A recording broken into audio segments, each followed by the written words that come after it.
આ તરફ સુરતના ઓલપાડમાં ધારાસભ્ય મુકેશ પટેલનો કડક અંદાજ જોવા મળ્યો। તાલુકા પંચાયત ખાતે ધારાસભ્યની આગેવાનીમાં બેઠક યોજાઈ હતી। મામલતદાર, ટીડીઓ, સરપંચ અને ભાજપના આગેવાનો હાજર રહ્યા હતા। પ્રી મોન્સૂન કામગીરી, પાણી, સ્વચ્છતા અને આરોગ્ય સેવા અંગે ચર્ચા થઈ। લોકો વિવિધ સેવાથી વંચિત ન રહે તે માટે કડક સૂચના અપાઈ।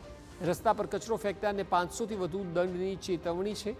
બેદરકાર સરપંચ અને તલાટી સામે કડક કાર્યવાહીનું ટીડીઓને સૂચન છે। અમૃતમ કાર્ડ, વિધવા પેન્શન સહિતના પ્રશ્નો ઉકેલવા સરપંચની તાકીદ કરાઈ। પ્રજાએ મત આપ્યા તો તેમના કામ કરવાની આપણી ફરજ, તેવું ધારાસભ્યએ કહ્યું। ગંદકી દૂર કરવા અને સ્વચ્છતા અંગે કડક પગલાં લેવા ધારાસભ્યએ સૂચન આપ્યું છે।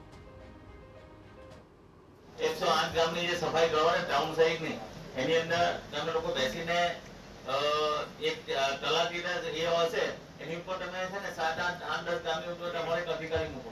ભાઈ સફાઈ થાય છે, સફાઈ કરે અત્યારનો પહેલો ફોટો, સફાઈ કરે ત્યારનો ફોટો અને સફાઈ થઈ ગયા પછી 3 ફોટા અપલોડ કરવાના, ખાલી 3 જ ફોટા।